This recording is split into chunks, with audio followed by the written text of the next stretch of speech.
السلام علیکم ناظرین، آپ دیکھتے ہیں ہم لوگوں کے مسائل کو آپ لوگوں تک پہنچاتے ہیں اور ہمیشہ ایک پوزیٹیو میسج ڈیلیور کرتے ہوتے ہیں۔ آج بھی ایک ایسی بہن میرے ساتھ موجود ہیں جو کہ کافی پریشانی کے عالم میں آئیں، تو آئیے ان کے جو بھی معاملات ہیں ان سے جاننے کی کوشش کرتے ہیں۔ السلام علیکم۔ وعلیکم السلام۔ اچھا، مجھے بتائیے گا کیا مسئلے مسائل ہیں، کیا پریشانیاں ہیں جن کی وجہ سے آپ پریشان ہیں؟ جی، میرا خاندان ایک ایسا خاندان ہے کہ جو کہ بیٹیوں کو پسند نہیں کرتے ہیں، کہ جو کہ بیٹیوں کے ہونے پر خوش نہیں ہوتے۔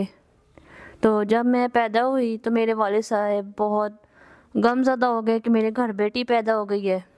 انہوں نے ایسا کیا کہ مجھے کسی کو دے دیا کہ جن کے پاس اولاد نہ تھی۔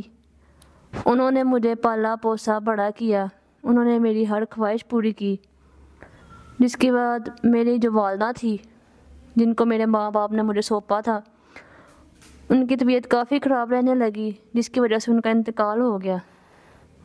تو اب آپ کیسے اپنے معاملات زندگی کو چلا پا رہی ہیں جب آپ کے پاس کوئی سہارا نہیں ہے؟ تو بہت مشکل ہوتا ہے ایک عورت کے لیے تنہا معاشرے میں رہنا، جب آپ کا کوئی ریلیٹیو نہ ہو اور معاشرے میں سروائیو کرنا عورت کے لیے بہت مشکل ہو جاتا ہے۔ تو اب آپ یہ اپنا سارا نظام کیسے دیکھتی ہیں؟ جی بالکل ایسا ہی ہے۔ جب والدہ فوت ہو گئی تو میرے والد صاحب بھی ان کی ٹینشن کی وجہ سے کافی بیمار رہنے لگے۔ انہوں نے کافی مجھے پیار دیا اور کافی مجھے رسپیکٹ بھی دی، جو میں نے کہا میری ہر خواہش کو پورا بھی کیا۔ اس کے بعد یہ ہوا کہ میرے والد صاحب بھی کافی بیمار رہنے لگ گئے، ان کو دل کا بھی مسئلہ تھا، اور والدہ صاحبہ کی وجہ سے بھی کافی ان کو ٹینشن کی وجہ سے کافی بیماریاں لگ گئی، جس کی وجہ سے وہ کافی ویک ہو گئے۔ اس کے بعد ان کی بھی ڈیتھ ہو گئی۔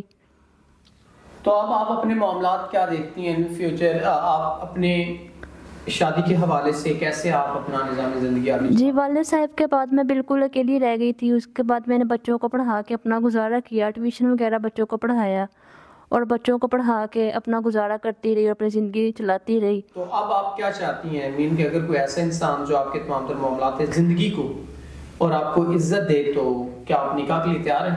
جی، جیسے کہ آپ جانتے ہی ہیں کہ ماں باپ کے بغیر زندگی بہت مشکل ہوتی ہے اور زندگی گزارنا بہت ہی مشکل ہو جاتا ہے۔ اب میں نے یہ سوچا ہے کہ میں کوئی اچھا انسان ڈھونڈوں اور اس کے ساتھ شادی کروں کہ جو کہ میری عزت کرے۔